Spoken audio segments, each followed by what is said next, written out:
Good evening. If everything looks different around me, there's a good reason for that. I did a video this afternoon at the church like I normally do, but for whatever reason, it didn't quite take quite, so I couldn't send it out tonight. I'm actually in LaGrange, Kentucky. Again, my daughter is having surgery in the morning early, so we decided to come up here in order to be close to the hospital so that we might be able to get there early enough for her surgery.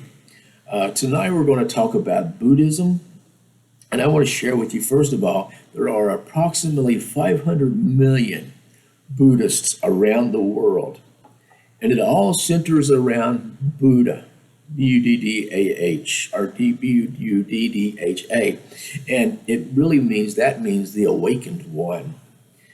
He lived in northern India about 2,500 years ago. Buddha set into motion what is called the wheel of Dharma, D-H-A-R-M-A, which is a body of teachings about the cause and end of suffering, which is really different, if you will, from Hindu Dharma.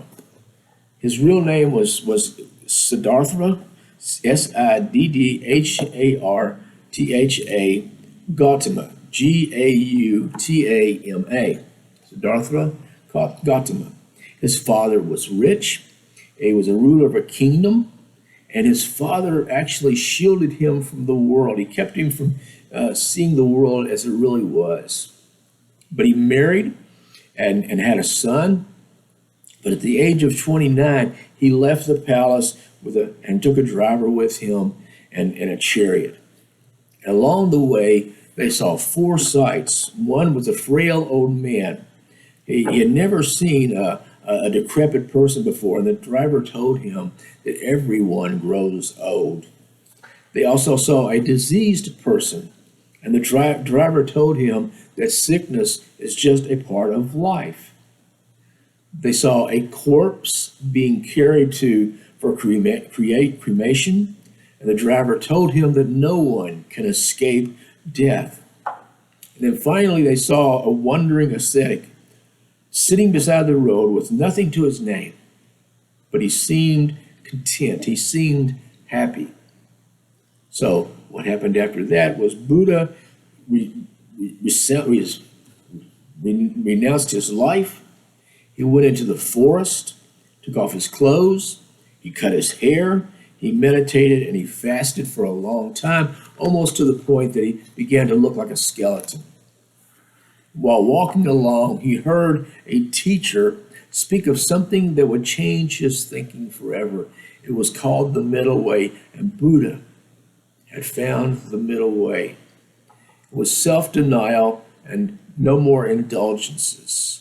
Those things would not bring release. The best path was not self-denial. The best path was not indulgence, but rather the best path was the middle. Let's talk about his enlightenment. Bodh Gaya, B-O-D-H, new word, capital G-A-Y-A, is an area where he sat under a fig tree for 49 days.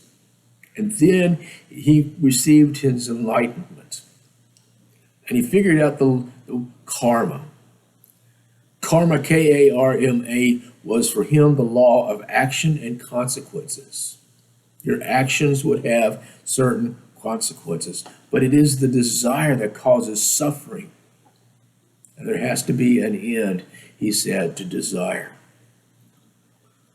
Freedom, according to Buddha, comes only when one fully loses all desire, when one finally comes and loses all attachment to this world. And that's when a person reaches nirvana, N-I-R-V-A-N-A, and we're not talking about the band, the rock band. That is the extinguishing of desire and suffering.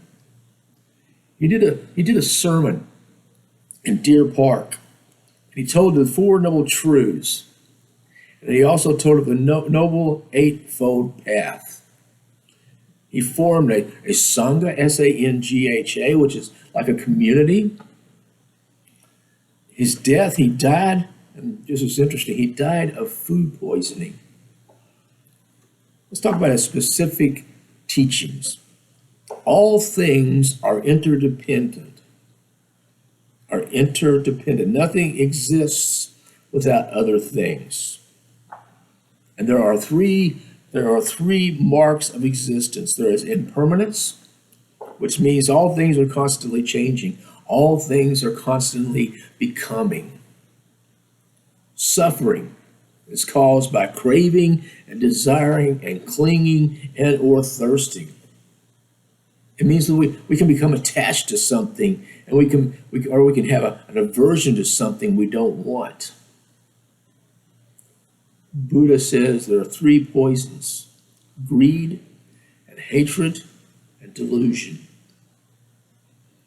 There is the doctrine of no self. No self.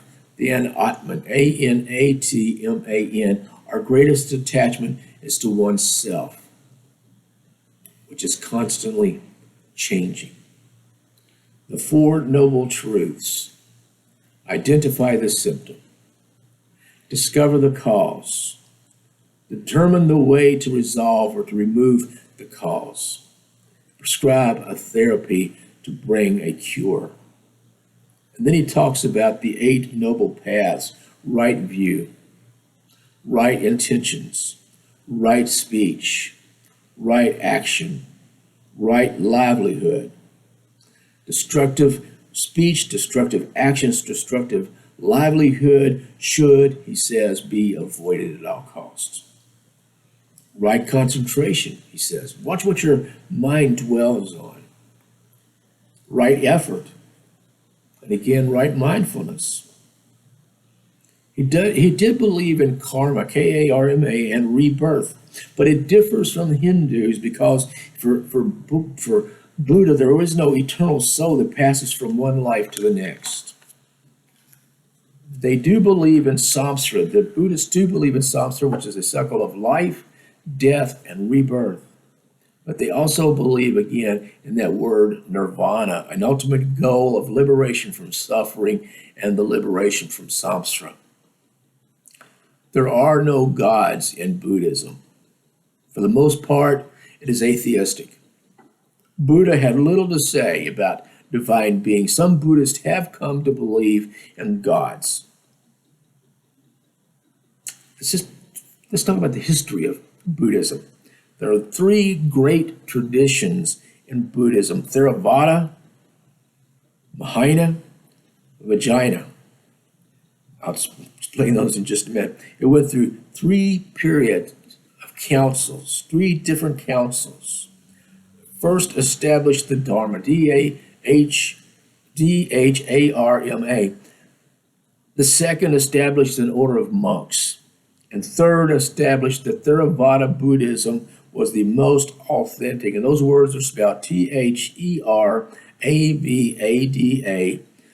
And then the second one is M-A-H-A-Y-N-A. And the third one is V-A-J-A-Y-A-N-A. There are 3, let's talk about the 3 sects of Buddhism. There's Theravada.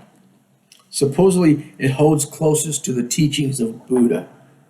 It emphasizes the pursuit of nirvana as an individual effort. It's not necessarily a part of a community. Individuals pursue nirvana through meditations as a monk. Mahayana Buddhism is most accommodating to others. It's not just monks, it's not just nuns who can achieve nirvana. It says that everybody can. It's a sect that seeks to help others achieve liberation through meditation and through generosity, morality, patience, energy, wisdom, the 6 perfections. There are 2 sects of the Mahayana Buddhists. There's the Pure Land. They recite Buddha's name continually to achieve a place in his pure land after death. And then there is Zen Buddhism, which we probably have heard of the most. The place where practice takes place over doctrine. It is most self-reliant on tradition. No one can help you achieve salvation. For Jaina Buddhism, most popular in Tibet and Nepal, Bhutan, and Mongolia. It has spiritual leaders that we know today as lamas. They visualize oneself as a deity through yoga. It helps them attain enlightenment. Buddhism has, as a way of life, there are three refuges. I take refuge in Buddha. I take refuge in Dharma. I take refuge in Sangha. There are also 5 precepts of ethical principles. No killing, no harming living beings, no stealing, no engaging in sexual misconduct, no lying, and no using intoxicants. Upaya, U-P-A-Y-A, is taking into consideration the needs of others. Meditations. They are encouraged by Buddha to eliminate all desires of the human flesh. Many today do not meditate but choose to support Buddhist causes. There are different forms of meditation. Samatha, S-M-A-S-A-M-A-T-H-A, as the focal point is on breathing. Breathing. Vipassana, V-I-P-A-S-S-A-N-A, right mindfulness. Where is your thinking at the moment? And then walking, simply walking and meditating at the same time.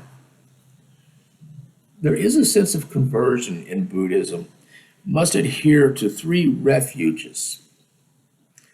Priests, monks, and nuns go through a stricter ritual. We have a lady friend who lives in Colorado who has become a Buddhist. She was from Litchfield, Kentucky, to make it to Colorado, become a Buddhist nun. Is kind of a far cry.